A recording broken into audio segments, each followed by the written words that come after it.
Olá, sejam muito bem-vindos a mais uma explicação da Ford College. Chegou a hora, pessoal. É aquele momento exato de juntar todas as peças e apertar os parafusos do nosso Blueprint Mestre.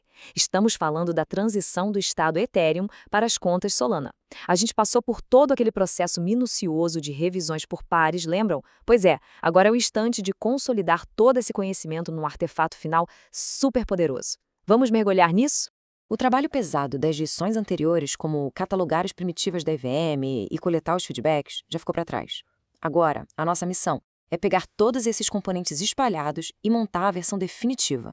Um material totalmente prático, literalmente sair dos rascunhos revisados e chegar no Blueprint Mestre.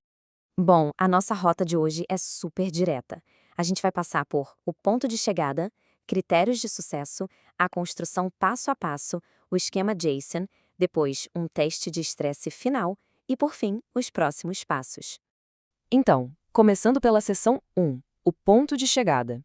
Qual é o nosso objetivo final aqui? O propósito central é criar uma folha de referência única, rigorosamente consistente e legível tanto por máquinas quanto por humanos, e isso ilustra perfeitamente o núcleo da nossa transformação.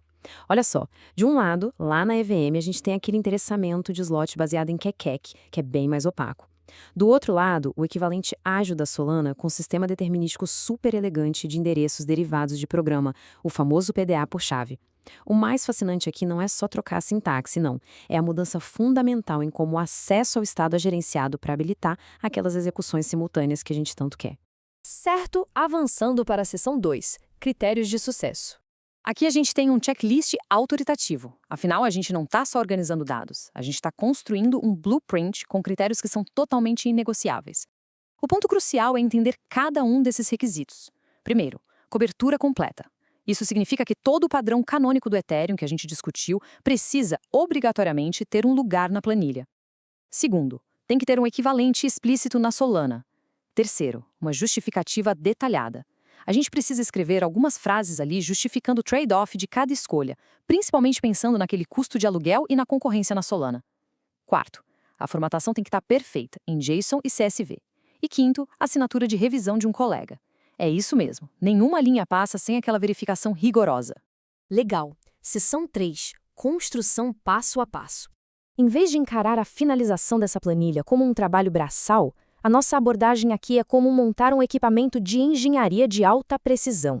O fluxo é bem claro. Passo 1. Verificar o exemplo IVM, isolando aquele menor trecho de código Solidity que representa o padrão. Passo 2. Decidir o padrão Solana definitivo, seja uma conta de estado único ou um PDA por chave. Passo 3. Esboçar o layout de dados com uma precisão rigorosa, na casa dos bytes. E o passo 4. Escrever as premissas e justificativas, focando muito no temido custo de aluguel e no acesso rápido. É só repetir esse processo que a qualidade se mantém incólume, sem erro. Vamos em frente. Seção 4. O esquema JSON. Essa estrutura é bem rígida, tá? É exatamente a ponte que transforma o que a gente entende em instruções que as máquinas vão validar. A organização das colunas é inabalável. Conceito Ethereum, exemplo de armazenamento, equivalente Solana, layout de dados e justificativa. Manter a formatação perfeita aqui é vital, porque, convenhamos, ninguém gosta de ficar caçando um erro de sintaxe ou um colchete perdido num arquivo exportado às 3 da manhã, não é verdade? Então, é absolutamente essencial seguir o esquema à risca. E olha, dentro desse esquema, o conceito de layout de dados empacotado é imperativo. Na prática, o que isso significa? Significa utilizar tamanhos de bytes explícitos e codificações de comprimento fixo. E por que isso é tão importante? Simples. Lá na rede Solana, o tamanho da conta dita o custo do aluguel.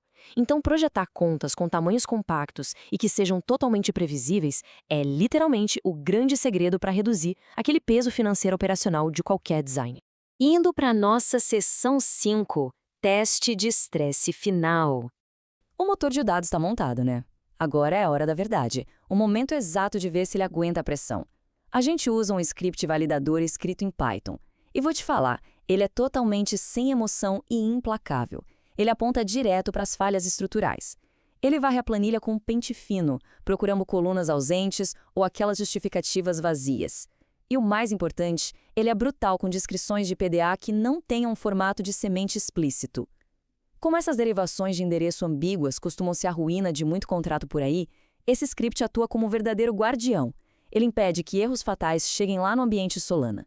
Só que tem um detalhe: o validador automatizado até confere a estrutura estrita, mas ele não atesta a lógica da engenharia. É bem aí que entra a aprovação humana. Uma simples assinatura confirmando que a solução para derivar aquele PDA realmente justifica a redução de custos e que faz sentido arquitetônico. Resumindo, o robô verifica a forma fria, enquanto o colega engenheiro verifica a substância e o raciocínio. Acreditem, ambos são absolutamente obrigatórios para a gente ter sucesso.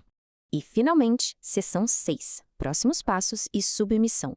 Chegamos na linha de chegada. Com a nossa planilha estruturada e aprovada, a gente só precisa preparar esse pacote brilhante para a avaliação final.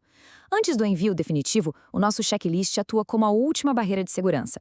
A gente tem que exportar os formatos CSV e JSON, anexar aquele checklist preenchido, incluir um Sheng log ali na faixa de 150 a 60 palavras, detalhando as alterações mais significativas e os casos extremos mapeados desde os primeiros rascunhos. E, claro, aquele carimbo de revisão por pares precisa estar super visível. Tudo certinho?